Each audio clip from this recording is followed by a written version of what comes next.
The fluorescent lights of Puget Sound Regional Hospital buzzed with that high-pitched whine that never quite faded into background noise. November rain hammered against the windows of the trauma unit, each drop a tiny percussion note in the symphony of a Pacific Northwest Tuesday night. The smell was institutional and eternal. Floor wax, stale coffee, the sharp chemical bite of antiseptic that clung to everything like a second skin. Alexis Thorne moved through this world like a ghost. At 22, she should have been vibrant, full of the restless energy that defined her generation. Instead, she moved with the economical precision of a much older woman. Each step measured, each motion deliberate.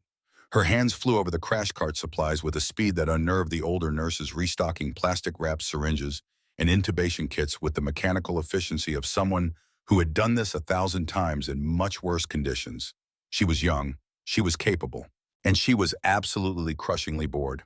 The boredom was worse than the humiliation, worse than the knowing looks from the older staff, worse than the whispers that followed her down hallways like smoke. The boredom was a physical thing, an itch under her skin that had no outlet. It coiled in her gut like a spring wound too tight, demanding release that never came. Lexi had been many things in her short life. She had been an orphan at 16 when the semi-truck crossed the median and turned her parents into a memory and a headstone. She had been a high school graduate with no family and no prospects, staring at a future that looked like minimum wage and slow decay. She had been a soldier at 18, signing the papers before the recruiter's smile had time to fade. She had been a Ranger-qualified combat medic at 21, of only a handful of women to earn the 68 Whiskey Special Operations Combat Medic designation. She had set chest tubes in the back of helicopters while insurgent rounds pinged off the fuselage. She had run a walking blood bank with 6 soldiers, a roll of duct tape, and the kind of desperate prayer that only came when death was 3 feet away and closing fast. She had held arteries shut with her bare fingers while mortars shook dust from ceiling beams. Now she fetched ice chips. Now she changed bedpans. Now she restocked supplies under the watchful, dismissive eyes of doctors half as trained and twice as arrogant. The Army had spent $2.1 million training her, 73 weeks of the most intensive medical education available to any combat soldier. She could perform procedures that most civilian ER nurses would never attempt. She could make life or death decisions in conditions that would paralyze a seasoned trauma surgeon. Here she was told her place was to assist to prep, to keep her mouth shut and her opinions to herself. This was her purgatory. This was her hiding place. Margaret Sullivan, the charge nurse, watched her from across the station. Maggie was 54, broad-shouldered, with steel gray hair pulled back in a bun that had gone out of style sometime in the 80s. She had kind eyes that had seen too much, in a pragmatic exhaustion that came from 3 decades of keeping humans alive against their own best efforts. Maggie saw things other people missed. She saw the way Lexi moved, the way she assessed every room she entered, the way her eyes tracked equipment and personnel with the cold calculation of someone trained to operate in chaos. She saw the coiled energy, the barely contained competence, the ghost of something dangerous lurking behind that blank professional mask. Thorne. Lexi looked up from the crash cart, pulled from thoughts that had been somewhere else entirely. Somewhere hot and dusty and loud. Somewhere that mattered. "You're going to wear a hole in that cart," Maggie said, not unkindly. "Take a breath before you burn out." Lexi's voice was flat when she replied, "Professional, empty. Just making sure it's right, Maggie. It's been right for the last 2 hours, hon. Go check on the drunk in Bay 3. He's starting to sober up, which means he's starting to get loud." Lexi's jaw tightened just for a moment, a micro-expression that came and went like a ghost. This was her life now, babysitting drunks, managing bedpans, wasting skills that people had died to teach her. On it, she turned toward Bay 3, but the words never left her mouth. The red phone rang, not the intercom, not the regular line. The red phone mounted on the wall behind the charge desk was the direct line to dispatch. It only rang when something was very, very wrong. In Lexi's 18 months at Puget Sound Regional, she had heard it ring exactly twice. Maggie snatched it up, her face shifting from tired professionalism to sharp-edged alertness in the space of a heartbeat.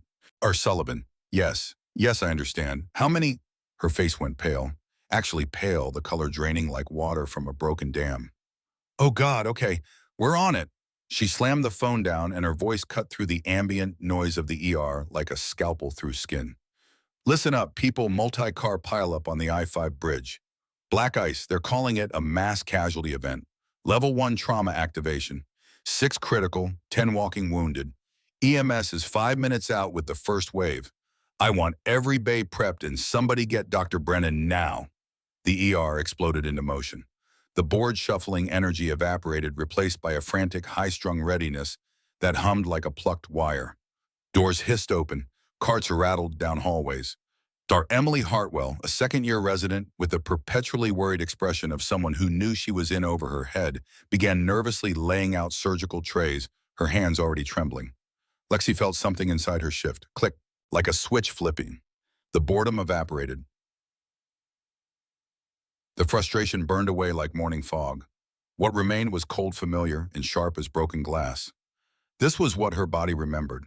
This was what her training had carved into her bones. She was moving before she consciously decided to move her hands, already pulling supplies, her mind already running triage protocols, her body remembering what it felt like to be useful. The ambulance bay doors crashed open with a pneumatic whoosh, bringing with them a gust of rain-soaked air that smelled of exhaust fumes and wet pavement. The first gurney slammed through wheels, skittering on the slick floor, pushed by 2 paramedics who looked like they had just crawled out of hell. Male 40s driver crushed chest, paradoxical breathing, SATs dropping to 78. He's in and out. The man on the gurney was a nightmare shade of blue-gray, his lips the color of old bruises. He was gasping, but his chest moved wrong.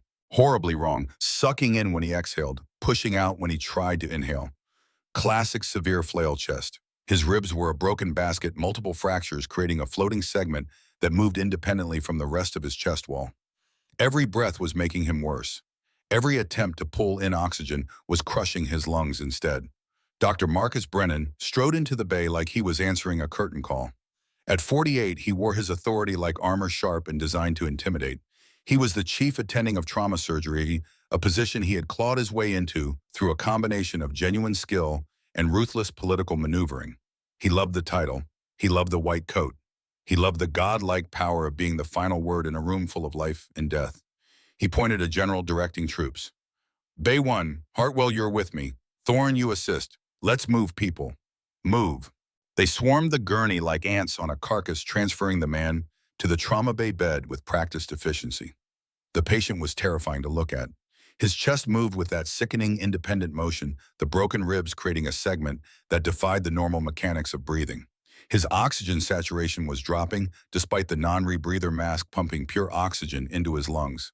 He was drowning in air. He needs a tube now, Brennan barked, already grabbing a laryngoscope. And get me a chest tray.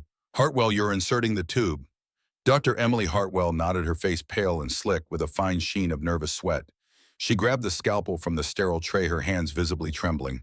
The patient's oxygen saturation monitor began to blare a desperate falling alarm that sounded like a nail gun firing in the small room. Beep, beep, beep, beep, beep, beep, beep. The numbers fell. 85, 82, 79. He's developing a tension pneumothorax, Lexi said, her voice flat and clinical, as she slapped a blood pressure cuff on his arm. The mechanics were obvious to anyone who understood trauma. The broken ribs had punctured his lung. Now, with every desperate breath he tried to take away, air was leaking into his chest cavity, filling the space between his lung and his chest wall. That trapped air was acting like a balloon, expanding with each breath, crushing his good lung and pushing his heart to the side. He was being killed by his own attempts to survive. I didn't ask for a diagnosis, nurse. Brennan snapped his eyes, not leaving the man's airway as he worked to secure the breathing tube. Just do your job. Hartwell made the incision, fumbling with the large-bore chest tube. She was aiming too low, too far back. Lexi watched her stomach tightening into a cold, hard knot. She's wrong. She's going to hit the liver or miss the air pocket entirely and puncture the lung again. The anatomy is right there. Second intercostal space, mid-clavicular line, aim, posterior. Her SOCM instructor's voice echoed in her head, clear as a bell. Sergeant First Class Emmett Granger, standing in the sand outside a field hospital in a country she wasn't allowed to name, his voice raw from shouting over rotor wash. Look at the mechanics, Thorne. Not the machine. The patient is the problem. The monitor is just the noise. The man's trachea was deviating, visibly pushed to the right side of his neck by the pressure building in his left chest. The monitor was screaming, but the monitor was just reporting what the mechanics were already showing. He was dying right now in real time, and Dr. Hartwell was aiming for the wrong landmark. Lexi couldn't stop herself. The words were out before her sense of self-preservation could catch them. Doctor, she said, her voice quiet but sharp enough to cut through the alarms. You need to go higher. Second intercostal space mid-clavicular line and aim posterior. He's blowing a tension pneumo against the crushed ribs. The bay went utterly silent. Even the beeping of the monitor seemed to fade, swallowed by the sudden vacuum of shocked attention. Dr. Hartwell froze her bloody glove, hovering over the patient's chest, the tip of the scalpel catching the overhead light. Dr. Marcus Brennan, who had just successfully intubated the patient and was securing the breathing tube, turned his head slowly. His eyes, visible over the top of his blue paper surgical mask, were slits of pure, cold fury. Excuse me, Nurse Thorne. His voice was lethally soft, more dangerous than any shout. It was the voice of a man who had just been publicly contradicted and who intended to make sure everyone in the room understood exactly what that meant. He's crashing, doctor, Lexi pressed, gesturing to the monitor, which was now reading an oxygen saturation of 76 and falling. The blood pressure was dropping, 70 over 40, 60 over 30. The numbers were the color of a sunset red and dying. You're aiming too low, Nurse Thorne, Brennan interrupted, his voice rising, every head in the trauma bay swiveling to watch. He stepped between Lexi and the resident, physically blocking her from the table. He jabbed a gloved finger at the small plastic badge pinned to her scrubs. This says RN. It does not say MD. It does not say DO. It says registered nurse. Since when did your 2-year nursing degree come with a surgical residency? You prep, you assist, and you keep your diagnoses to yourself. Do not ever correct my resident again. Is that understood? He shoved Lexi's shoulder. Not hard enough to be assault, but hard enough to be a physical public dismissal. Hard enough to make her step back. Hard enough to remind her of her place in the hierarchy. Do your job. Then he turned to Dr. Hartwell, his voice shifting to the calm instructional tone of a teacher guiding a student. He placed his hand over hers, adjusted her angle, and performed the exact maneuver that Lexi had just suggested. Second intercostal space, mid-clavicular line, posterior trajectory. The tube went in. There was a sickening, wet hiss of air as the trap pressure released the sound of a life being saved by millimeters in seconds. The patient's chest inflated properly for the first time since the accident. The monitor's alarm quieted the numbers, climbing like a drowning man breaking the surface. 85, 90, 94. Dr. Brennan looked at Lexi, his expression one of pure triumphant disdain. He had just saved a man's life using her suggestion, and he was going to make absolutely certain she got no credit for it. Now go get me a saline flush, he said, his voice dripping with condescension, unless you think you know a better way to do that too. The other nurses and residents quickly looked away, suddenly very busy with imaginary tasks. Nobody wanted to be associated with the nurse who had just committed career suicide by correcting the chief of trauma surgery in front of his entire team. Lexi's jaw was so tight it ached. Her knuckles were white where she gripped the bedrail. Every muscle in her body was locked rigid with the effort of not responding, not defending herself, not screaming the truth that everyone in this room knew, but would never acknowledge. You arrogant, petty bastard. You would rather let him die for 30 seconds than be corrected by a nurse. I have more trauma training in my left hand than you accumulated in your entire residency. I have done this exact procedure on a mountainside in a sandstorm using a multi-tool and a piece of sterilized IV tubing. I have held men together with duct tape and prayers while you were sleeping in a call room. But she said nothing. This was her prison. This was the price of hiding. This was what happened when you tried to disappear into the civilian world after the military decided you were too dangerous, too disobedient, too willing to question orders. She just nodded, her eyes cold and empty. Yes, doctor. She turned and walked away toward the supply room, the humiliation, a hot metallic taste in her mouth, like blood from a bitten tongue. Behind her, she could hear Dr. Brennan's voice, already moving on, already forgetting her, already rewriting the narrative in his own favor. This was her life now, a world run by arrogant men who valued protocol over life hierarchy, over competence, ego over results. A place where she was forced to hide what she was forced to watch them fumble with skills she had mastered years ago, forced to be small and quiet and forgettable. 18 months ago, she had been Specialist Alexis Thorne, 68W, Special Operations Combat Medic, 75th Ranger Regiment. She had worn the tan beret. She had earned the Ranger tab. She had been one of the most highly trained medical professionals in the United States military. Now she was nobody. Now she was just another nurse in cheap scrubs restocking supplies and swallowing her pride one humiliating shift at a time. The supply room was quiet. Fluorescent lights hummed overhead. Shelves lined with plastic-wrapped sterile equipment stretched toward the ceiling. Lexi stood in front of a cart loaded with saline flushes, her hands flat on the metal surface, her head bowed. She closed her eyes and tried to remember why she had made the choice that brought her here. The memory hit like a mortar round. 18 months ago, May 2023. Desert Forward Operating Base Location Classified. The heat was apocalyptic, the kind of dry baking heat that turned sweat to salt before it could drip. The FOB was a collection of plywood structures and concrete barriers surrounded by concertina wire and watchtowers. Dust covered everything. It was in her teeth, in her hair, in her lungs. She had been 20 years old, a baby by military standards. But she had already been through Ranger School, already earned her $68 qualification, already proven herself in the field enough times that the older medics had stopped treating her like a liability and started treating her like one of them. The mission had been simple. Escort convoy, routine patrol, in and out. Nothing in that part of the world was ever routine. The IED detonated 50 meters from her vehicle. The explosion was a physical thing, a wall of heat and pressure that slapped the air from her lungs and left her ears ringing like church bells. The convoy stopped. Small arms fire opened up from both sides of the road.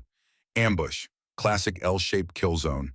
They returned fire, suppressed the shooters, pushed through, but one vehicle didn't make it. The lead Humvee had caught the blast. When the smoke cleared, they found Private First Class Danny Prescott lying 20 feet from the wreckage, both legs gone below the knees, his femoral arteries pumping blood into the sand in rhythmic spurts that marked the seconds of his remaining life. Lexi hit the ground running. The world narrowed to the task. Tourniquets, hemostatic gauze, pressure. Her hands moved on autopilot following protocols burned into muscle memory by endless repetition. But the bleeding wouldn't stop. The IED had shredded his groin. The tourniquets couldn't get high enough. She was losing him. She could see it in his eyes, the light starting to dim, the desperate, gasping breaths getting shallower. The radio crackled in her ear. General Theodore Crane's voice cold and clipped. "Thorne, this is Overwatch. Prescott is expectant. Repeat expectant. RTB immediately. Enemy forces regrouping. You are endangering the unit. Direct order. Expectant." The military's clinical term for a patient whose injuries were so severe that treatment would consume resources better spent on others. A patient who was going to die no matter what you did. Triage black. Write them off and save the ones you can actually save. Lexi looked down at Danny Prescott. He was 19 years old. He had a girlfriend back home and a baby he had never met. He was crying not from pain, but from fear, calling for his mother in a voice that cracked and broke. "Negative Overwatch," she heard herself say. "He's not expectant. He's just bleeding." She thrust her hand into the shredded meat of his groin, past the tourniquets, past the gauze, her fingers searching by feel for the thick pulsing cord of the femoral artery. She found it, clamped her fingers around it, squeezed. The bleeding slowed to a trickle. "Thorne, that is a direct order. Fall back now." "Can't do that, sir. I'm a little busy." The firefight intensified. The enemy, emboldened by the stationary target, pushed forward. The Rangers formed a perimeter around her, returning fire, holding the line.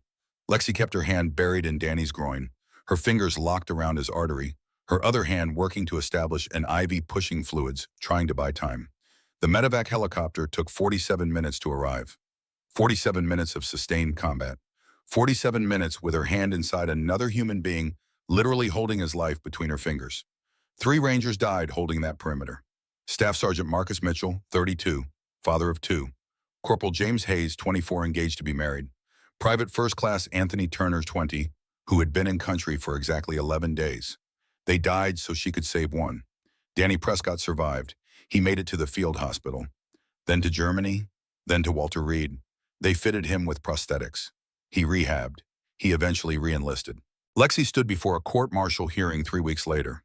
General Theodore Crane testified. His face was carved from stone, his uniform decorated with the kind of ribbons that came from decades of service. He spoke with the calm authority of a man who had made life and death decisions in a dozen different wars. Specialist Thorne disobeyed direct tactical orders during active combat operations. Her insubordination resulted in a stationary defensive position that drew enemy fire and cost 3 Rangers their lives. Rangers Mitchell, Hayes, and Turner won because Specialist Thorne refused to accept the tactical reality that Private Prescott's injuries were non-survivable. She prioritized her emotional response over the safety of her unit. They didn't court-martial her. They couldn't. The media had already gotten hold of the story. Female combat medic saves Ranger's life despite orders to abandon him. The headlines wrote themselves. Senator Prescott, Danny's father, sat on the Armed Services Committee. He made phone calls, applied pressure. But General Crane made sure she paid anyway. Discharged under general conditions. Not honorable, not dishonorable, just gone. Blacklisted from every military medical position, every contractor, every VA hospital. Crane's influence reached everywhere, a shadow network of phone calls and quiet recommendations that slammed every door before she could knock. At 20 years old, with $2 million of training and a chest full of trauma experience, Alexis Thorne found herself unemployable in the field she had dedicated her life to. She eventually landed here. Puget Sound Regional Hospital. Night shift. Restocking supplies. Fetching ice chips. Changing bedpans. Using 5% of her training and exactly 0% of her potential. General Crane had buried her alive. Lexi opened her eyes. They were dry. She was beyond tears. She grabbed the saline flush and returned to the trauma bay.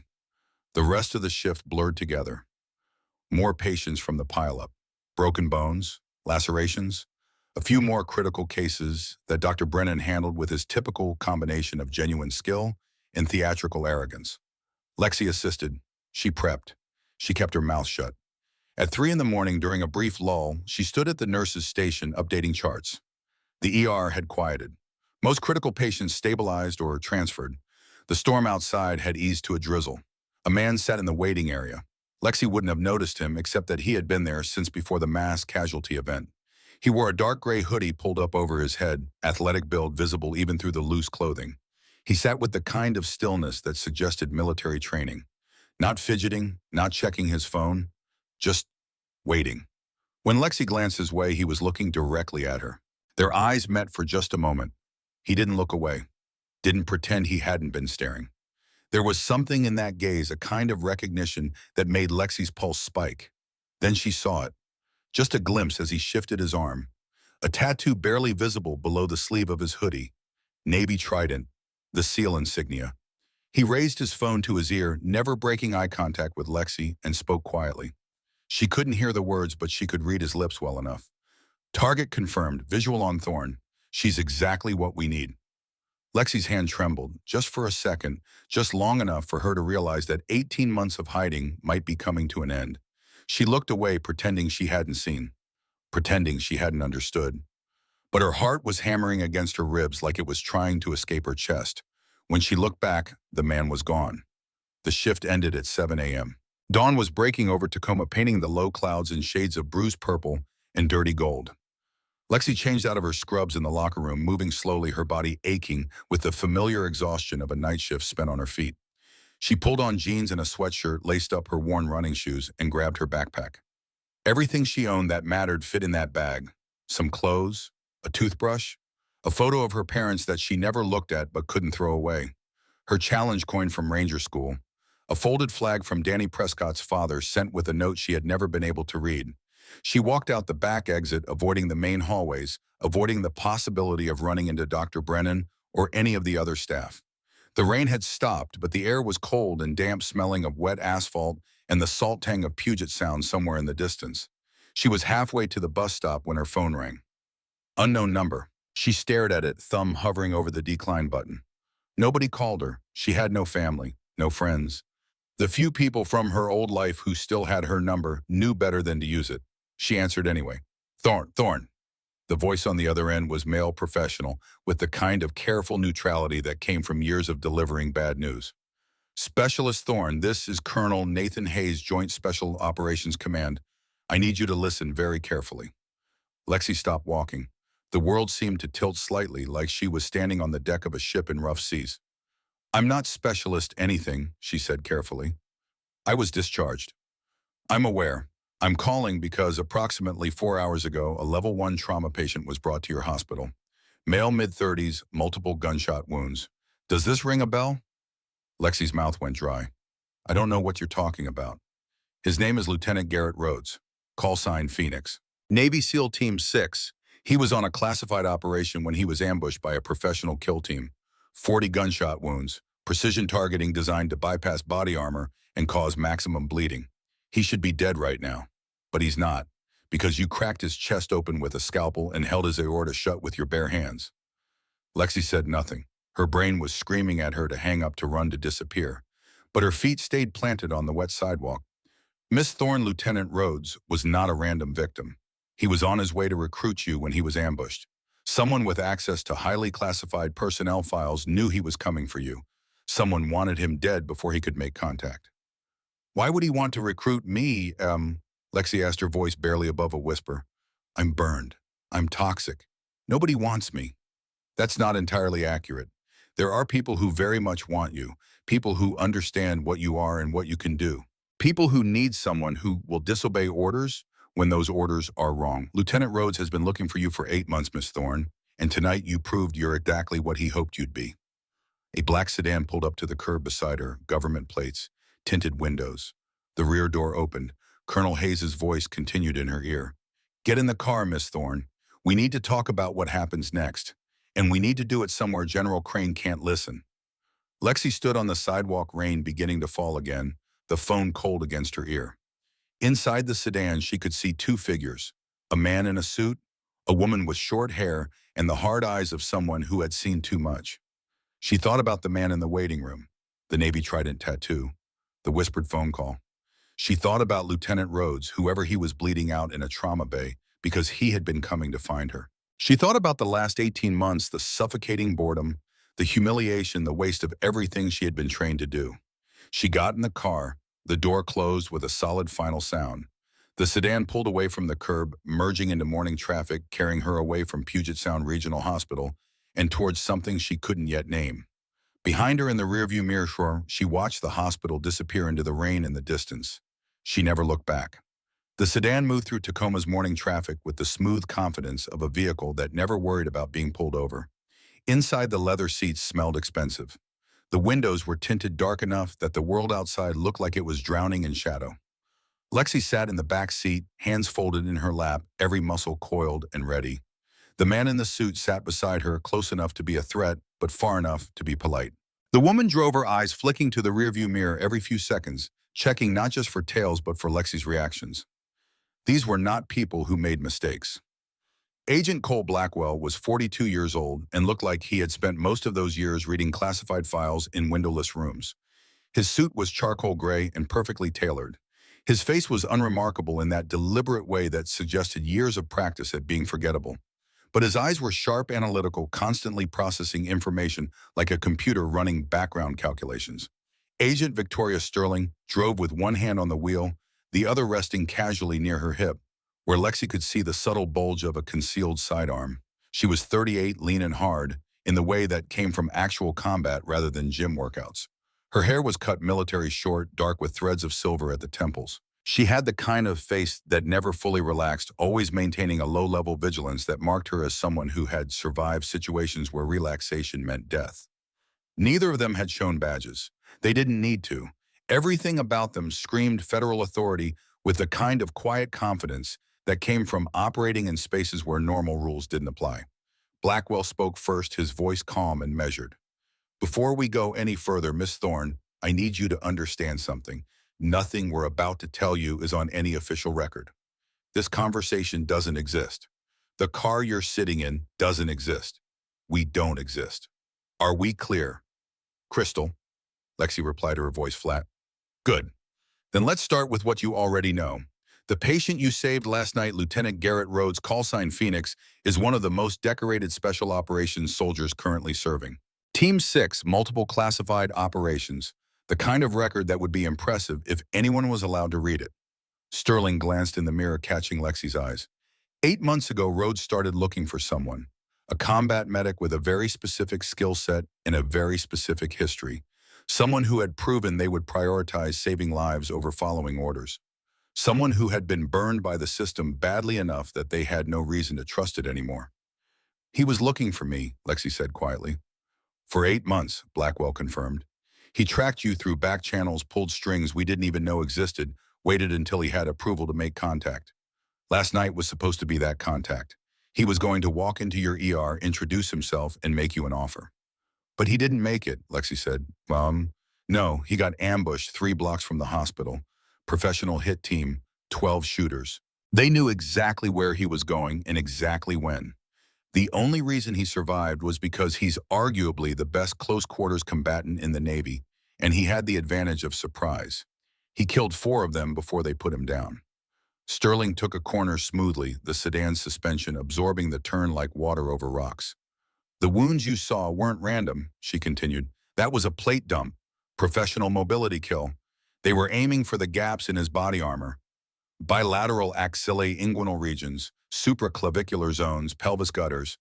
They wanted him to bleed out slowly, suffer die in a way that looked like he had taken massive trauma, but wasn't instantly fatal. Why, Lexi asked. Blackwell pulled out a tablet, tapped the screen, and showed her a file. The header read Operation Ghost Protocol in red letters that seemed to pulse with warning. 6 months ago, someone started hunting discharged special operations personnel. Not openly, not obviously. But the pattern is there if you know where to look. 12 operators dead so far, all of them dishonorably discharged or forced out under questionable circumstances. All of them killed in ways that looked like accidents or suicides. Car crashes, drug overdoses, falls from buildings. He swiped through photos. Young faces, hard eyes, the unmistakable bearing of military training. Each photo was marked with a red X and a date. These were all highly trained soldiers who got burned by the system. Some disobeyed orders, some reported corruption, some just asked the wrong questions.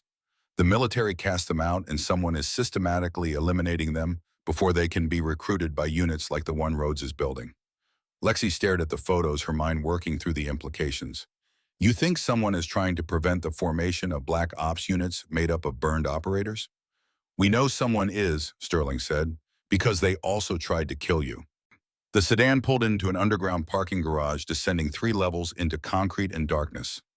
The fluorescent lights cast everything in shades of sickly yellow-green.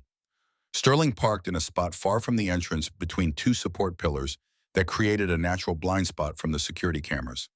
They sat in silence for a moment. Then Blackwell turned to face Lexi directly. Miss Thorne, you need to understand what's happening here. Lieutenant Rhodes wasn't the only one compromised last night. There was another operation, a training mission about 40 miles south of here. 7 Rangers routine patrol exercise. Except someone changed the coordinates. They walked into an ambush. 6 died, 1 survived. Lexi felt cold dread spike through her chest. Who survived? Private Dylan Foster, 19 years old, 2 months in country.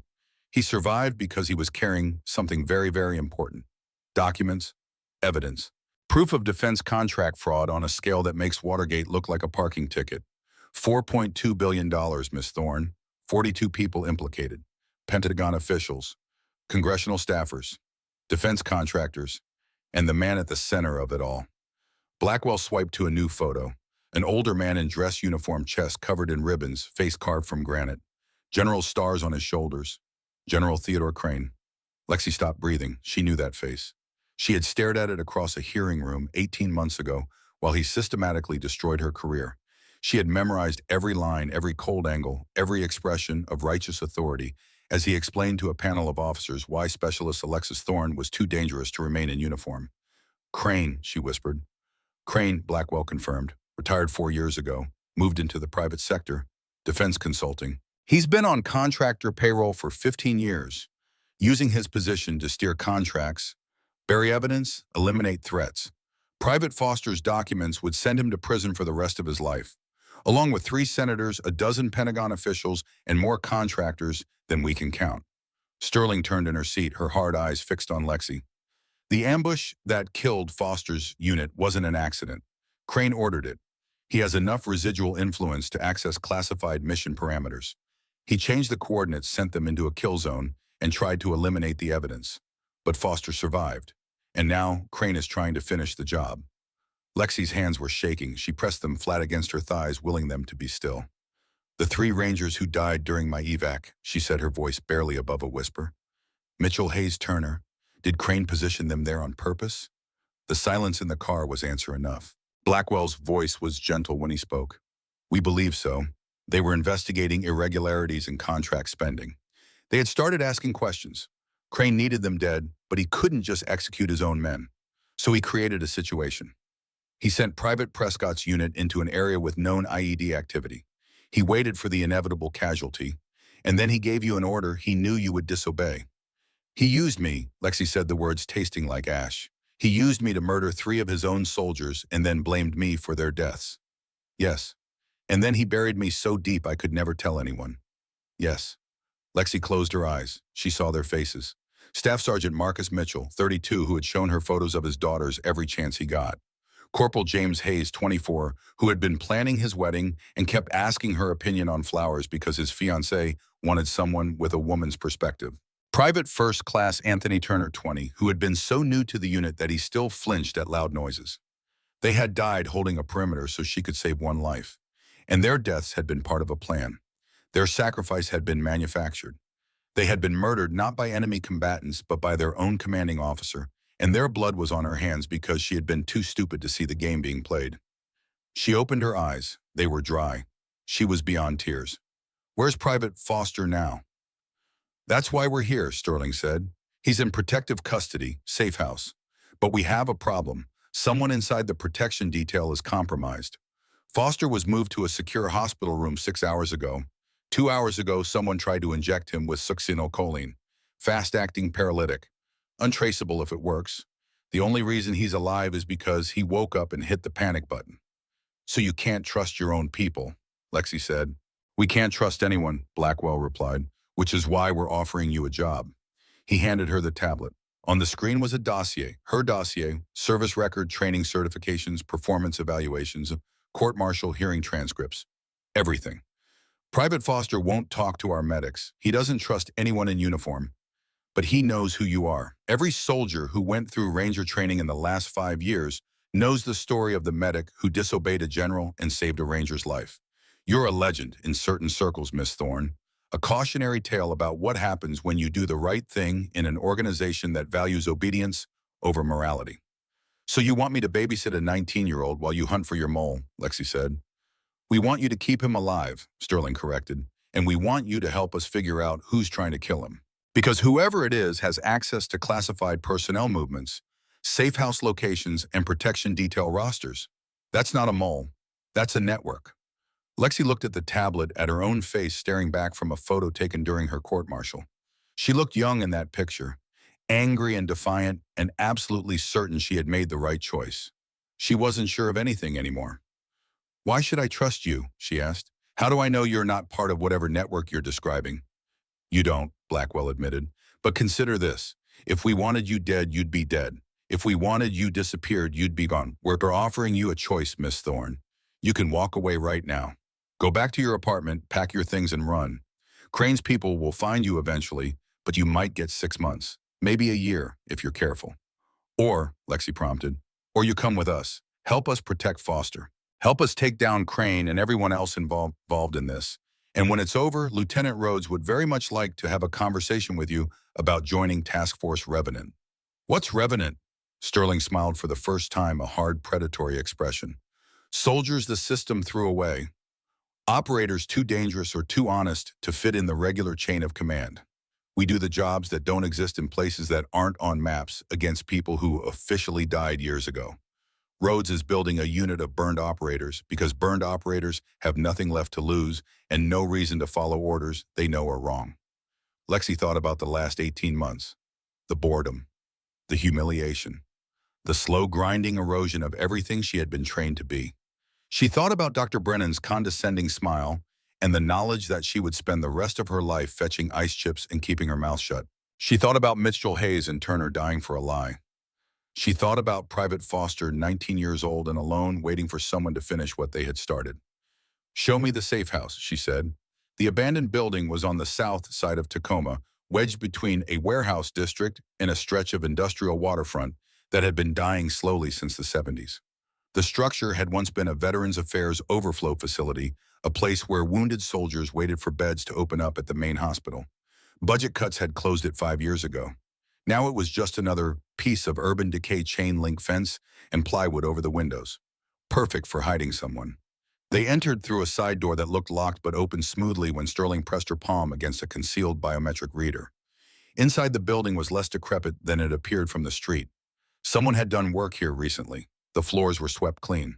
The walls had been reinforced. Security cameras covered every angle. Two men in tactical gear stood at the end of the main hallway. They didn't wear uniforms or unit patches, just black cargo pants, plate carriers, and the flat, watchful expressions of people who were very good at violence. Sterling nodded to them as they passed. Neither man nodded back. Private Dylan Foster was in what had once been a patient room on the second floor. The door was steel, the kind that belonged in a prison rather than a hospital. Sterling knocked twice, waited, then opened it with a keycard. Inside the room was sparse. A bed, a chair, a small bathroom visible through an open door. No windows. The fluorescent lights overhead buzzed with that sound that eventually drove people insane. Dylan Foster sat on the edge of the bed wearing Army PT uniform, his hands clasped between his knees. He looked up when they entered, his eyes moving from Sterling to Blackwell to Lexi, assessing, calculating, trying to determine if this was a threat. He was thin in the way of young soldiers who hadn't quite filled out yet, all sharp angles and nervous energy. His hair was regulation short, his face pale from too much time indoors. He had the look of someone who hadn't slept well in days, dark circles under his eyes like bruises. When his eyes landed on Lexi, something changed in his expression. Recognition, hope, fear. "Yuba," he said, his voice cracking slightly. "You're the one from the hospital. The one who saved Lieutenant Rhodes." Lexi stepped into the room, her posture deliberately non-threatening. She had done this before, approached traumatized patients who didn't know if you were there to help or hurt them. "I'm Alexis Thorne," she said quietly. "These people tell me you need protection, that someone is trying to kill you. Is that true?" Dylan's hands tightened between his knees. He nodded. "Tell me what happened," Lexi said. She pulled the chair closer and sat down eye level with him. Not standing over him, not treating him like a subordinate, just two people talking. Dylan took a shaky breath. "We were on a training mission. 7 of us. Supposed to be routine patrol practice tactics, nothing heavy. But when we got to the coordinates, everything was wrong. The terrain didn't match the briefing. The route we were supposed to take led straight through a natural choke point, and there were fighting positions, fresh ones. Someone had dug in and waited for us." His voice was getting faster, the words tumbling out like water through a broken dam. "They opened up on us from 3 sides, RPGs, small arms, everything. We tried to fall back, but they had the high ground. Sergeant Morrison took a round through the neck. Corporal Davis got hit by an RPG. There wasn't even enough left to bring home. Private Washington Specialist Brooks all gone in the first 2 minutes. I only survived because I was carrying the documents and I stayed low, crawled into a drainage ditch, and played dead until they left." "What documents?" Lexi asked, though she already knew. Dylan looked at Blackwell, who nodded. "Evidence," Dylan said, "of contract fraud, defense spending. I was supposed to deliver them to a congressional investigator. My unit was providing security. But someone knew. Someone changed our route and sent us into a kill zone. And when I made it out, when they realized I was still alive with the documents, they sent someone to the hospital to finish me." He pulled up his sleeve, showing a purple bruise on his inner arm where an eye had been. "I woke up and someone was standing over my bed. I couldn't see their face. They were wearing scrubs, looked like they belonged there. But something was wrong, the way they moved, the way they were reaching for my IV port. I hit the panic button, and they ran. The nurses found a syringe, succinylcholine. If I hadn't woken up, it would have looked like my heart just stopped. Natural causes." Lexi examined the bruise, her medic's eye automatically assessing. She could see the needle mark slightly off-center from where the IV had been placed. Amateur work, or someone working in the dark, or someone who had been rushed. "You did good," she told him. "You survived when 6 others didn't. That takes skill and luck. Don't feel guilty about it." "How did you know I felt guilty?" Dylan asked. "Because I've been where you are," Lexi said simply. "I survived something that killed others, and I spent a long time wondering if I should have died with them." Dylan's eyes were wet when he looked at her. "They're saying you disobeyed orders to save someone, that you got 3 Rangers killed. Is that true?" "It's true that 3 Rangers died," Lexi said carefully. "It's true that I disobeyed a direct order. What's not true is that their deaths were my fault. They were murdered by the same man who's trying to kill you now, General Theodore Crane. He used my rescue as cover to eliminate soldiers who were investigating him, just like he used your training mission to try to eliminate you." "Jesus," Dylan whispered. "You're not going anywhere," Lexi said, her voice firm. I'm going to keep you alive until we can put Crane and everyone else involved in a cell. That's a promise. Dylan nodded, some of the tension leaving his shoulders.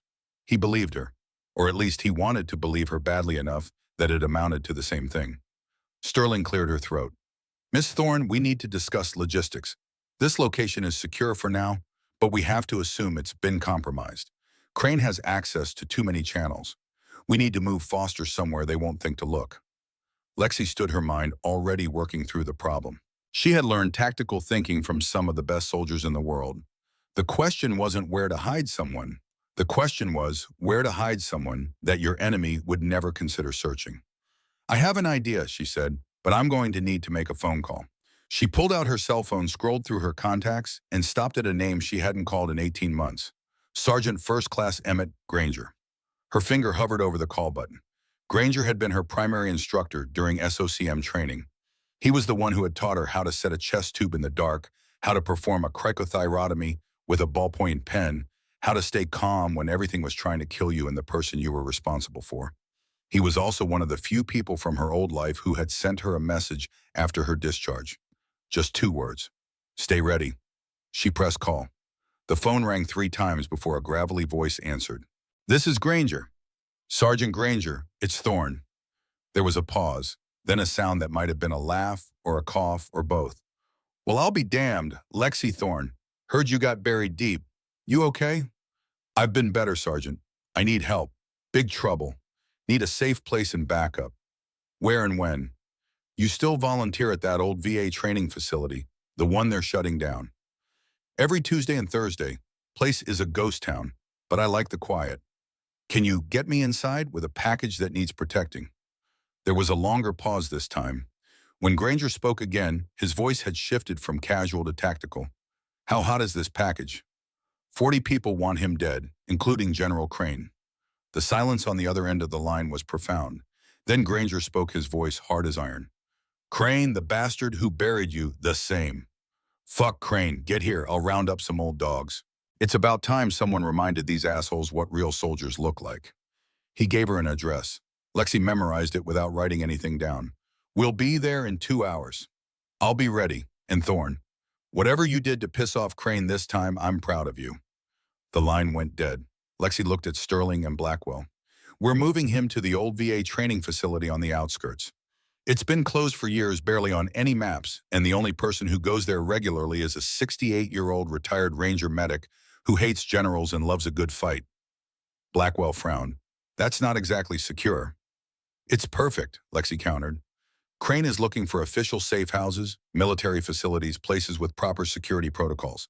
He won't think to look at an abandoned building in the middle of nowhere being guarded by old veterans. It's too low-tech, too off-grid. Sterling smiled again, that predatory expression. I like it. When do we move?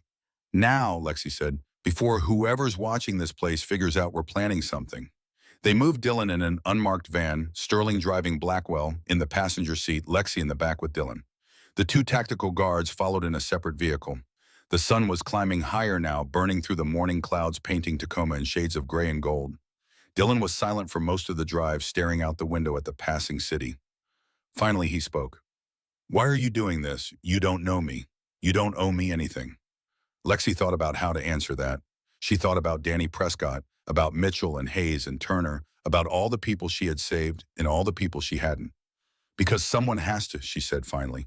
And because I know what it's like to be 19 and terrified and certain that everyone who's supposed to protect you is actually trying to get you killed. Oh, Dylan looked at her, really looked at her, and something in his expression shifted. Understanding, trust. Thank you, he said quietly. Don't thank me yet, Lexi replied. Thank me when you are still alive to testify.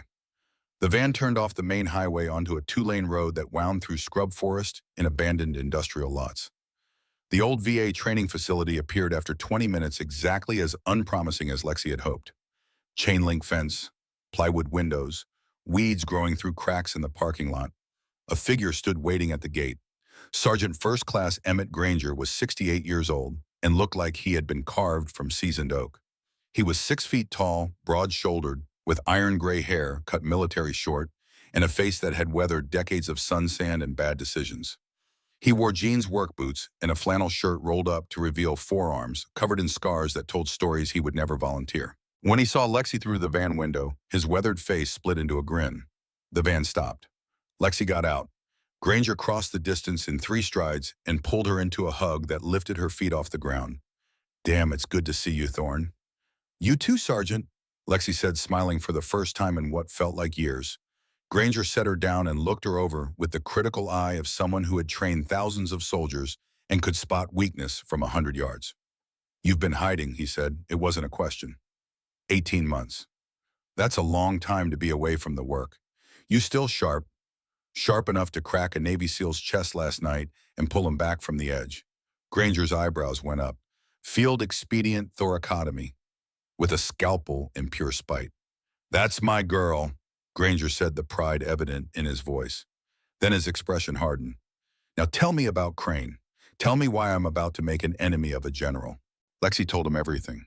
The ambush, the documents, the network, Crane's systematic elimination of burned operators, the 3 Rangers who died so Crane could bury her. All of it. When she finished, Granger was quiet for a long moment. Then he turned and gestured to the building behind him.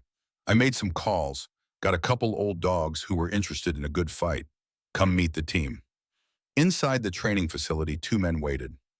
Both were in their 60s, both had the bearing of combat veterans, the kind of men who had seen the elephant and walked away changed but not broken. "Thorne, meet the advisory council," Granger said. The first man stepped forward. He was tall and lean, with the kind of weathered face that came from years at sea. Master Chief Jonah Whitlock, retired SEAL instructor, 65 years old, and still qualified on every weapon system the Navy has ever made. Whitlock extended a hand. His grip was firm, callous, the shake of someone who had spent decades teaching young men how to survive impossible situations.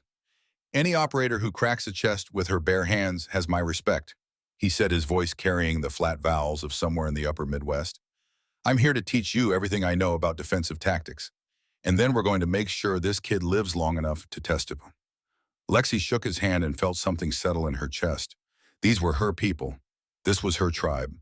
After 18 months of hiding, of pretending to be less than she was finally home. Granger gestured to the building. "We've got about 6 hours before Crane's people figure out where Foster is. 6 hours to turn this place into a fortress and train you on static defensive positions. You're good, Thorne, but you've never defended a fixed location against a professional assault. We have. Let us teach you." Lexi looked at Dylan, who stood near the van looking scared and young and completely out of his depth. "What do you need me to do?" she asked. "Everything," Granger said, "because when they come, and they will come, you're going to be the one keeping that kid alive. We'll provide overwatch and tactical support. But the fighting, that's on you." Lexi nodded. She felt the last 18 months falling away like dead skin. She felt the part of herself she had buried clawing its way back to the surface. "Then let's get to work," she said. And for the first time since her discharge, Alexis Thorne felt like a soldier again. The afternoon sun slanted through the broken windows of the old VA training facility, painting everything in shades of amber and shadow. Lexi stood in what had once been a classroom, her body aching from 6 hours of intensive training, her mind sharp and focused in a way it hadn't been since her discharge. Granger and Whitlock had turned the abandoned building into a masterclass in defensive tactics. They had walked her through every principle of static defense, every lesson learned from decades of combat experience. Choke points and kill zones, overlapping fields of fire, fallback positions and rally points. The mathematics of violence distilled into simple, brutal efficiency. Dylan sat on a folded cot in the corner cleaning a Glock 19 that Whitlock had given him. The kid's hands were steadier, now his movements more confident. 6 hours ago, he had been a terrified teenager waiting to die. Now he was a soldier learning to fight. Granger approached Lexi with 2 cups of black coffee, strong and bitter. He handed her one and stood beside her, looking out at the defensive positions they had prepared. "You're thinking about them," he said quietly. "Mitchell, Hayes, and Turner." Lexi took a sip of coffee. It burned all the way down. "Always," she admitted. "Every day for 18 months. Wondering if I killed them. Wondering if I should have just followed orders and let Prescott die." "You want to know something?" Granger asked. He didn't wait for an answer. "I knew them. All 3. Mitchell was in my advanced trauma course back in '09. Hayes did a rotation through my unit in 12. Turner was fresh, but he had potential. Good men. Solid soldiers." Lexi's throat tightened. "After you got discharged," Granger continued, I did some digging, called in favors, talked to people who owed me. You know what I found? Crane positioned those three in the most exposed sector of that operation on purpose. He knew they were investigating contract irregularities. He knew they had started asking questions about spending that didn't add up. So he created a situation where they would die and he could blame it on enemy action. But I gave him the opportunity, Lexi said. If I had just followed orders. If you had followed orders, Danny Prescott would be dead and 3 different soldiers would have died in his place. Crane was going to get his men killed one way or another. The only variable was which men and under what circumstances. You didn't kill Mitchell Hayes and Turner Lexi. Crane did. He murdered them. And then he used your heroism as the murder weapon so you'd carry the guilt instead of him. Lexi closed her eyes. She had spent 18 months believing she was responsible for their deaths. 18 months of guilt so heavy it felt like physical weight. And now Granger was telling her it had all been manipulation, that she had been a tool, a weapon wielded by a corrupt general to eliminate his own soldiers. The guilt didn't disappear, but it shifted, changed shape, became something else. Rage. He used me, she said, her voice flat and cold. He did. He murdered 3 Rangers and made me believe it was my fault. Yes. And now he's trying to kill a 19-year-old kid to cover up 15 years of fraud. That's about the size of it. Lexi opened her eyes. They were dry. She was beyond tears now, beyond grief. What remained was clarity, sharp and bright and absolute. When they come, she said, I'm going to make sure Crane knows I'm the one who stopped him. I'm going to make sure he understands that the soldier he tried to bury is the one who put him in a cell. Granger smiled, a fierce expression that had nothing to do with humor. That's the spirit. Now come on, Whitlock wants to show you something.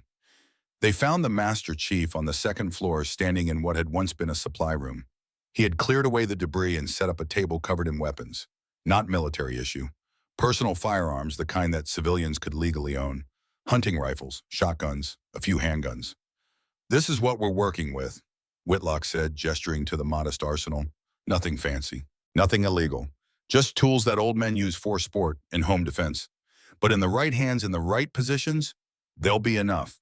He picked up a bolt-action hunting rifle, worked the action with the smooth confidence of someone who had done it 10,000 times. Granger and I will be positioned on the 2nd floor. Overwatch. We can cover the main approaches and provide suppressing fire if they try to rush the building. But we're not the primary defenders. We're too old, too slow. We're support. You're the tip of the spear. How many do you think they'll send? Lexi asked. Depends on how much Crane wants Foster dead and how much he's willing to expose, Whitlock replied. If he's smart, he'll send a small team. 6 to 8 contractors, professional, quiet, in and out before anyone knows they were here. But Crane has a pattern of overestimating threats and underestimating opposition. My guess, he sends 12 to 15. Overwhelming force. He wants to make sure there are no survivors and no witnesses. 16, Granger corrected. He'll send 16. Crane always operates in multiples of 4, 4-man fire teams. It's how he was trained, and men like him never change their patterns. Sterling appeared in the doorway, her phone pressed to her ear. She looked grim. That was our surveillance team. They picked up radio chatter. Military encryption, but commercial frequency. Someone is coordinating movement in this area. Multiple vehicles. ETA approximately 90 minutes. They found us, Lexi said. They found us, Sterling confirmed. Blackwell is setting up in the basement with Dillon. Hardened position. If they breach the upper floors, that's the final fallback point. But if it gets to that, we've already lost. Lexi felt her pulse quicken, but not with fear, with anticipation, with the cold, focused readiness that came from knowing violence was imminent and being prepared to meet it on your own terms. Positions, she said. Everyone to your positions. This is happening now. The next hour passed with the strange elastic quality of time before combat. Minutes felt like hours. Seconds stretched into eternities. Lexi moved through the building one last time, checking sight lines, verifying fields of fire, making sure every weapon was loaded and every magazine was within easy reach. She had changed into tactical pants and a dark shirt that Sterling had provided. Body armor sat heavy on her chest plates, rated to stop rifle rounds. A Glock 19 rode on her hip. A combat knife was strapped to her thigh. She looked at herself in a cracked mirror in what had once been a bathroom and barely recognized the woman staring back. This was who she had been before. This was who Crane had tried to bury. Dylan found her there, his own body armor strapped on his hands, wrapped around the Glock like it was a lifeline. "I'm scared," he said simply. "Good," Lexi replied. "Fear keeps you sharp. Fear keeps you alive. The guys who aren't scared are the ones who get killed doing something stupid." "Have you done this before, defended a position against attack?" "Not exactly like this," Lexi admitted. "But I've been in firefights. I've patched up soldiers while people were trying to kill us. I've made decisions under pressure that meant the difference between life and death. This is different, but the principles are the same. We have the advantage of preparation. We know they're coming. We chose this ground. We set the rules. All they have is numbers. And training," Dylan added. "So do we, and ours is better." A sound echoed through the building, the distant rumble of vehicles approaching. Multiple engines, moving fast. Lexi's radio crackled, Granger's voice calm and steady. "4 vehicles, black SUVs, no markings. They're parking 2 blocks out. Looks like they're dismounting for foot approach." "Copy," Lexi replied. She looked at Dylan. "Time to go to your position. Stay with Blackwell. Do exactly what he says. If something happens to me, if they breach this floor, you do not try to be a hero. You stay hidden and you wait for extraction. Understand?" Dylan nodded, his face pale but determined. "I understand." "Good. Now move." He left at a run, his boots echoing down the hallway. Lexi took a breath, held it, released it slowly. Her hands were steady. Her mind was clear. She had trained for this. She had been trained by the best soldiers in the world for exactly this kind of situation. She keyed her radio. "All positions, this is Thorn. They're coming. Rules of engagement are simple. Anyone who enters this building without authorization is a hostile. We are authorized to use lethal force. Do not hesitate. Do not show mercy. These people are here to kill a 19-year-old kid, and they will kill all of us to do it." Questions? Silence on the radio. "Good. Stay sharp. Stay alive. Thorn out." She moved to her primary position, a reinforced corner on the first floor, with sight lines covering the main entrance in the eastern approach. She had stacked furniture to create a barricade, leaving firing ports that gave her cover while maintaining offensive capability. A fire extinguisher sat within reach, positioned for use as an improvised weapon or smokescreen. Medical supplies were stashed nearby. If this turned into a sustained fight, she would need to treat wounded without abandoning her position. The building was silent now. Everyone was in position. Everyone was waiting. Lexi's radio crackled again. Whitlock's voice barely above a whisper. "I have eyes on 16 individuals. Full tactical kit. Moving in standard breach formation. These are professionals." "Copy," Lexi replied. "Granger, can you confirm count?" "Confirmed. 16 hostiles. 4 four-man teams. They're stacking up at entry points. North entrance, south entrance, and they're sending 2 teams around to the west side, probably looking for a less obvious entry." Sterling's voice cut in. "I recognize the lead element. Private contractors. Redstone Security Group. They do wet work for anyone who pays. Crane must have pulled serious strings to get them on short notice." "Doesn't matter who they are," Lexi said quietly. "Matters what they're here to do. Oh, and we're not going to let them do it." The first explosion shattered the silence.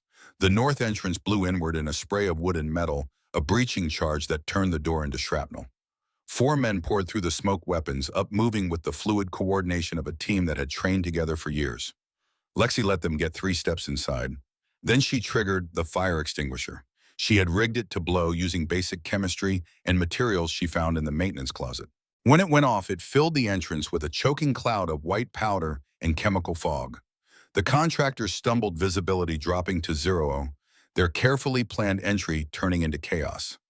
Lexi moved. She came out of her position low and fast, targeting the lead man first. 2 shots center mass. He went down. The second man swung his weapon toward the muzzle flash, but Lexi was already moving, using the furniture barricade for cover, firing again. 3 shots this time. 2 hit. The man staggered but didn't fall, saved by his body armor. Granger's hunting rifle boomed from the second floor. The sharp, distinctive crack of a 30-06. The contractor Lexi had wounded jerked and fell, blood spraying from a neck wound that no amount of body armor could protect against. The remaining 2 contractors at the north entrance retreated, firing blindly into the chemical fog. Their rounds punched through drywall and shattered what remained of the windows. Lexi pressed herself flat against the floor as bullets chewed up the space where she had been standing seconds before. The south entrance blew simultaneously. Another breaching charge. Another four-man team. But Sterling was waiting for them. She had positioned herself in a room off the main hallway with a perfect angle on the south entrance. When the contractors came through, she opened up with controlled, precise fire. 3-round bursts, aiming for gaps in armor vulnerable points. Faces, throats, the space between helmet and vest. 2 contractors went down in the first 5 seconds. The other 2 dove for cover, returning fire. The hallway erupted in a storm of bullets and flying debris. Sterling fell back to a secondary position, moving smoothly, never panicking, treating the firefight like it was a training exercise rather than a fight to the death. Whitlock's voice on the radio calm as a man ordering coffee. West Side team is entering through the maintenance access. 2 teams, 8 total. Thorne, they're coming around behind your position. Lexi swore and moved, abandoning her primary position, flowing through the building using routes she had memorized during the afternoon preparation. She heard boots on concrete, the whisper of tactical movement, the sound of trained men trying to be quiet in a space where silence was impossible. She rounded a corner and came face to face with a contractor. He was young, maybe 30, with the kind of hard eyes that came from doing this work for years. His weapon was already coming up his finger, moving toward the trigger. He was fast. Lexi was faster. She grabbed his weapon with her left hand, pushing the barrel away from her body, and drove her right elbow into his throat. The strike was perfect, all her body weight behind it, hitting the soft spot just below his Adam's apple. He made a wet, choking sound and stumbled back. Lexi ripped the weapon from his hands and shot him twice with his own rifle. No hesitation, no mercy. She had learned a long time ago that combat was not the place for moral philosophy. You killed or you died. There was no third option. Boots thundered behind her. She spun, bringing the captured rifle up, and saw 3 more contractors rounding the corner. She fired, walking the trigger-controlled bursts that chewed through the confined space. 1 went down, the other 2 scattered, seeking cover, returning fire. A round caught her in the chest. The impact was like being hit with a sledgehammer. Her body armor stopped the bullet, but the kinetic energy drove her backwards, slamming her into the wall hard enough to knock the wind from her lungs. She tasted copper. Her vision grayed at the edges. Training saved her. Even as she was falling, even as her body was screaming that she had been shot, her hands were moving. She rolled, came up behind a support pillar, and fired blind around the corner, suppressing fire, making the contractors think twice about rushing her position. Granger's voice in her ear, urgent now. Thorne, report. Are you hit? Body armor caught it. She gasped, her chest aching like someone had driven a spike through her ribs. I'm good. Keep covering the north entrance. Copy that. You've got 2 more coming up behind you. I can see them, but I don't have a shot. Lexi grabbed a chunk of broken concrete from the floor and hurled it down the hallway to her left. It clattered and bounced, sounding exactly like someone moving. The 2 contractors Granger had warned her about opened fire on the sound, giving away their position. Lexi came around the corner, firing. 1 shot, 2, 3. Both went down. She keyed her radio, breathing hard. Thorne, to all positions. Sit rep.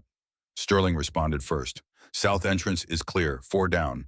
I'm moving to cover the west approach. Whitlock's voice came next, that same infuriating calm. North entrance, 3 down. 1 retreated, probably regrouping for a second push. I've got eyes on vehicles. They brought friends. Additional units staging 2 blocks out. How many? Lexi demanded. Can't get an exact count. At least 2 more fire teams. Maybe more. Lexi felt cold dread spike through her chest. They had prepared for 16. If Crane had sent 2024, even more, the numbers would eventually overwhelm them. Blackwell, how's our package? Blackwell's voice was tense but controlled. Secure. Dylan is scared but holding together. We're buttoned up down here. They'll have to come through 3 feet of concrete to reach us. Let's make sure it doesn't come to that. A new voice cut across the radio. Cold. Familiar. Wrong. Very impressive, Miss Thorne. Lexi's blood turned to ice. She knew that voice. She had heard it in her nightmares for 18 months. She had heard it across a hearing room, explaining to a panel of officers why she was too dangerous to wear the uniform. General Theodore Crane. I'm watching through one of my contractor's helmet cameras. Crane continued, his voice carrying that same calm, measured authority that had destroyed her career. You've been trained well. Better than I gave you credit for. But you have to understand, this building is surrounded. I have 36 contractors on site. You've killed 8 of them. That leaves 28, and I can call in more. Lexi said nothing. She was moving as he spoke, flowing through the building, changing position, making herself a harder target. Private Foster has an information that threatens a great many powerful people, Crane said. People with resources you cannot imagine. This isn't personal, Miss Thorne. This is simply mathematics. One boy dies or dozens of careers end. The choice is obvious. You murdered Mitchell, Hayes, and Turner, Lexi said, her voice cold and flat. You used my rescue to eliminate your own soldiers because they were investigating your corruption. You made me believe I killed them. There was a pause. When Crane spoke again, something in his voice had shifted, a crack in the professional facade. They were investigating matters above their security clearance. They were asking questions they had no business asking. I did what needed to be done to protect operational security. You murdered them, Lexi repeated. You're a traitor and a coward who sends contractors to do your killing because you don't have the courage to pull the trigger yourself. Courage. Crane's voice rose, anger bleeding through now. You want to lecture me about courage? You're a 22-year-old child playing soldier. I've served this country for 40 years. I've made decisions that saved thousands of lives. Decisions that required sacrifices you cannot comprehend. You made decisions that filled your bank account, Lexi shot back. $4.2 billion in fraudulent contracts. How much of that ended up in your pocket, General? How many soldiers died with substandard equipment because you and your friends skimmed money off the top? Silence, then Crane's voice came back colder than before, empty of emotion. The voice of a man who had made a decision. Kill them all, everyone in that building, no survivors. Burn it to the ground if you have to. I want Foster dead, and I want Thorne dead. Do it now. The radio went silent. Lexi keyed her mic. All positions, they're about to push hard. Expect overwhelming force. Fall back to secondary positions. We hold the interior, make them bleed for every inch. Sterling, fall back to the basement entrance. That's the final defensive point. If they breach the ground floor, you're the last line between them and Dillon. Copy, Sterling said. Falling back now. Granger, Whitlock, I need you to thin their numbers. Take the pressure off the entrances. Can you do that? Can do, Granger replied. We've got elevation and they've got target-rich environment. Time to remind these young punks what old soldiers look like. The next assault was coordinated and brutal. Contractors poured through every entrance, simultaneously no longer caring about stealth or elegance. They came in waves, suppressing fire spraying through the building, forcing defenders to keep their heads down while assault teams advanced. Granger and Whitlock opened up from the second floor. The hunting rifle shots were methodical, each one carefully aimed, each one finding flesh. Granger was working his bolt action with the smooth rhythm of a man who had done this 1,000 times before. Whitlock had a semi-automatic rifle firing in controlled bursts, picking targets with the cold precision of a SEAL instructor who had forgotten more about combat shooting than most people would ever learn. Contractors fell, but more kept coming. Lexi fought from room to room using every trick she knew. She used darkness, killing lights, and forcing the contractors to rely on weapon-mounted flashlights that gave away their positions. She used angles, positioning herself in corners where she could see enemies before they saw her. She used sound, making noise in one location and attacking from another. She killed 5 more contractors in 15 minutes of savage close-quarters combat. But she was slowing down. The impact from the round that hit her body armor had cracked ribs. Every breath was agony. Her movements were getting sloppy, a half-second slower than they should be. And the contractors were learning, adapting to her tactics, coordinating better. A grenade bounced around a corner. Lexi saw it, recognized what it was, and dove. The explosion was enormous in the confined space, the overpressure slamming her into a wall. Her ears rang. Blood dripped from her nose. She couldn't hear anything except a high-pitched whine that drowned out everything else. 2 contractors came around the corner, weapons up. Lexi fired from the ground. Her first shot went wide. Her second caught one in the leg. He fell. The other one adjusted his aim, his weapon tracking toward her, his finger tightening on the trigger. The back of his head exploded. Whitlock's voice in her ear, barely audible through the ringing. I got him. Move, Thorne. Get up and move. Lexi forced herself to her feet. Her legs didn't want to work properly. The grenade had done something to her inner ear, throwing off her balance. She stumbled, caught herself, and kept moving. The radio crackled. Sterling's voice strained. They're at the basement door. Heavy equipment. They're going to breach. I can hold for maybe 2 minutes. After that, they're going to get through. Lexi's mind raced. 2 minutes. The contractors had already taken the ground floor. Granger and Whitlock were isolated on the second floor, still providing covering fire, but unable to help with the basement. If the contractors breached the basement door, Dillon was dead. She made a decision. Sterling, fall back to Dillon's position. Barricade the inner door. I'm coming to you. Negative, Sterling replied. You'll never make it. There are too many of them between you and the basement. Watch me. Lexi ran. She moved through the building like a ghost, using every ounce of her training, every lesson she had learned from years of combat experience. She avoided the main hallways, stuck to maintenance corridors and spaces too small for adult men to follow easily. She heard contractors behind her, their voices calling out positions, coordinating pursuit. She killed two more on the way, quick, close-range engagements that ended before the contractors realized they were in a fight. The basement entrance was a metal door at the end of a long hallway. Three contractors were working on it with a portable breaching ram, the kind that could punch through residential doors in seconds. They had their backs to her, confident that their teammates had cleared the route behind them. They were wrong. Lexi shot all three before any of them could turn around. She kept moving through the door, down the stairs, into the reinforced basement where Blackwell and Dillon waited. Sterling was there, weapon trained on the door, ready to sell her life, buying time. We need to move. Lexi gasped, her breath coming in ragged pulls that sent spikes of pain through her damaged ribs. They've taken the building. We can't hold here. There's nowhere to go, Blackwell said. He was bleeding from a cut above his eye, his face grim. We're surrounded. Then we break through. A new voice came from behind them. That won't be necessary? Lexi spun weapon coming up, finger on the trigger. Lieutenant Garrett Rhodes stood in a maintenance tunnel entrance she hadn't known existed. He was wearing full tactical gear, body armor, and weapons, moving carefully but confidently, despite the bandages visible under his vest. Behind him were six more operators, all armed, all moving with the fluid precision of SEAL Team 6. Sorry I'm late, Rhodes said, and despite everything, despite the pain and the exhaustion and the certain knowledge that she had been seconds from death, Lexi felt herself smile. Better late than never, Lieutenant. The rest of my team is clearing the building from the outside in. We had eyes on this location for the last hour, waiting to see if you could handle it yourselves. You did good, real good, but it's time to end this. Crane Lexi asked. Not here. He's directing from a command vehicle 3 blocks out, but he's not going anywhere. Rhodes pulled out his phone and played a brief audio clip. Sirens, radio chatter, FBI call signs. Agent Blackwell's people have been building a case for months. They were just waiting for him to make a move big enough that they could act without political interference. About 20 minutes ago, they boxed in his command vehicle. He tried to leave. They arrested him on the spot. It's over. Blackwell's radio crackled. He listened, then looked at Lexi with something approaching satisfaction. Confirmed, FBI has Crane in custody. He didn't resist, just sat there like he couldn't believe it was over.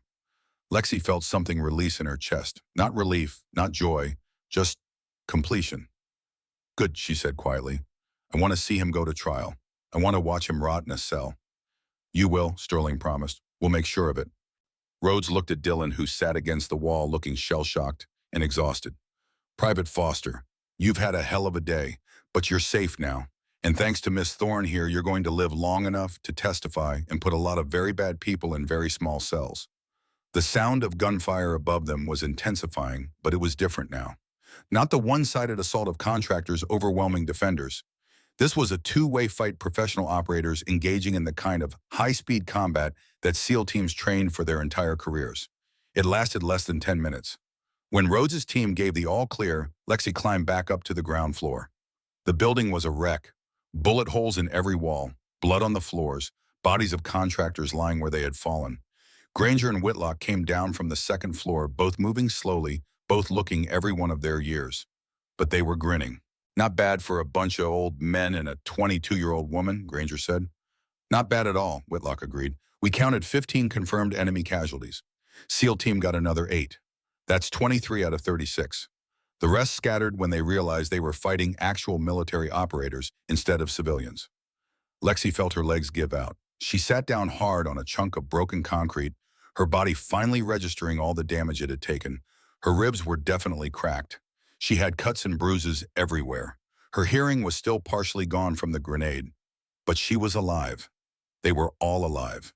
Rhodes approached her, moving carefully, favoring his left side where she had performed emergency surgery less than 24 hours ago.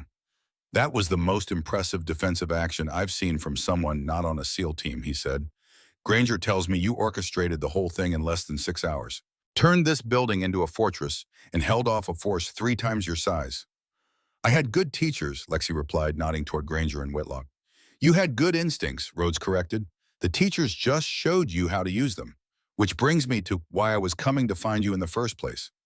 He sat down next to her, both of them looking like refugees from a war zone, both of them alive when they probably shouldn't be. Task Force Revenant, he said. Black Operations Unit. Operators who got burned by the system. We do jobs that don't officially exist in places that aren't on maps. I need a combat medic who will tell me when I'm wrong, who won't quit no matter how bad it gets, and who can crack my chest open with a scalpel if that's what it takes to keep me alive. I'm 22 years old, Lexi said. Dishonorably discharged. Toxic. Burned. Perfect, Rhodes replied. I don't want someone clean. I want someone who knows the system is broken and isn't afraid to work outside it. Someone exactly like you. Lexi thought about the last 18 months. The boredom, the humiliation, the waste. She thought about Mitchell Hayes and Turner murdered by the system they had sworn to serve. She thought about Danny Prescott alive because she had made the hard choice. She thought about who she had been before Crane buried her, and who she could be again. I have conditions, she said. Name them. 1, I'm not just a medic. I train as a full operator. I carry weapons. I make tactical decisions. Done. 2, when we're not deployed, I want to teach. Train the next generation of combat medics. Make sure they don't end up like me. I'll make it happen. 3, if we ever cross paths with another Crane, someone who uses their authority to murder their own people, I get first shot. Rhodes smiled, a hard expression that had nothing to do with joy. That's why I want you, Thorne. Welcome to Revenant. He extended his hand. Lexi shook it, feeling something click into place in her chest. Purpose, direction, a reason to be. For the first time in 18 months, she knew exactly who she was. 6 months passed like water. Lexi stood at the front of a classroom at Fort Bragg, looking out at 40 young faces, all of them eager and terrified and hungry to learn. They were the next generation of Special Operations combat medics, kids barely older than she was, preparing to go into the worst places on Earth and save lives while people tried to kill them. Most of you will never face combat, she told them, her voice carrying the authority of someone who had earned the right to be heard. But someday you will face a situation where protocol fails, where the patient is dying and the textbook answer doesn't work, where you have to choose between following orders and doing what's right. She paused, looking at each of them in turn. I'm here to teach you how to make that choice and how to live with the consequences. A young soldier in the front row raised his hand. He looked nervous. Ma'am, is it true you got discharged for saving someone? Yes, Lexi replied simply. Would you do it again? Lexi thought about Danny Prescott alive and serving as a SEAL instructor at another base. She thought about Dylan Foster, who had testified against 42 individuals and sent them all to federal prison. She thought about Mitchell Hayes and Turner, whose families finally knew the truth about how they had died. Every single time, she said, because that's who we are. We're medics. We don't quit on people. Ever. After class, a familiar face waited in the hallway. Margaret Sullivan, looking older but still sharp-eyed, smiled when she saw Lexi. Heard you were teaching now, Maggie said. Thought I'd come see for myself. Maggie, Lexi crossed the distance and hugged her. What are you doing here? Retired last month. Decided to do some traveling. Fort Bragg seemed like a good place to start. She studied Lexi's face. You found your way back. I did, thanks to people who believed in me when I didn't believe in myself. Maggie squeezed her shoulder. That's what family does. They talked for a few more minutes, catching up, bridging the 18 months of silence. Then Maggie left, promising to stay in touch, and Lexi felt another piece of her past settle into place. Rhodes was waiting for her outside, dressed in civilian clothes, but with his kit bag over his shoulder. Operational gear. A mission was imminent. Ready? He asked. Where? Classified. Bad people doing bad things. Someone needs to stop them. Lexi grabbed her own kit bag from her locker. Inside was everything she needed. Medical supplies, weapons, body armor, everything that defined who she was now. She thought about the photo she kept in her locker. Not of her parents, though she still carried that one. This was a new photo. Danny Prescott with prosthetics, smiling at the camera. Dylan Foster at his testimony, looking older than 19. A memorial photo of Mitchell Hayes and Turner with a note from Granger that simply said, proud of you. She closed the locker and turned to Rhodes. Let's go to work. They walked toward the waiting helicopter, 2 operators among many, part of a unit that didn't officially exist, but did work that mattered more than most people would ever know. The helicopter lifted off into the twilight, carrying them toward another mission, Another impossible situation, another chance to do what they had been trained to do. In the passenger seat, Lexi looked down at the base growing smaller below them. She thought about how far she had come. From orphan to soldier to outcast to this. Back in the fight. Back where she belonged. Her radio crackled. Rhodes's voice. "You good, Doc?" Lexi smiled, the expression barely visible in the dim light of the helicopter. "I'm good, Phoenix. Let's save some lives." The helicopter banked and turned, heading toward the horizon where the last light was fading. Behind them, Fort Bragg disappeared into darkness. Ahead, somewhere in the shadows, people needed help. And Alexis Thorne was ready to give it. Always ready, always willing, always a ranger. The screen faded to black. Text appeared, white letters on darkness. Task Force Revenant operates in the shadows. Their missions are never acknowledged. Their sacrifices never recorded. But the lives they save are real.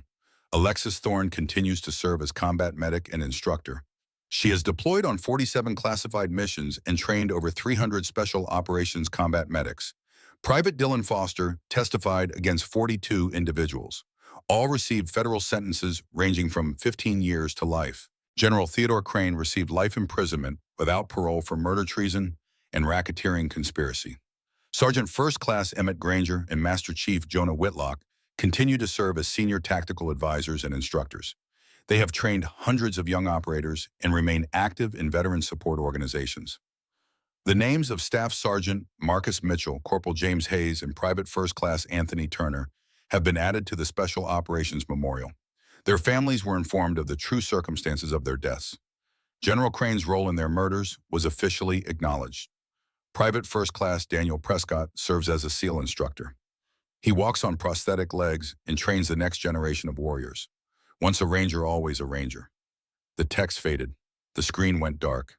In the silence that followed, there was only the truth. Some soldiers never stop serving. Some fights never really end.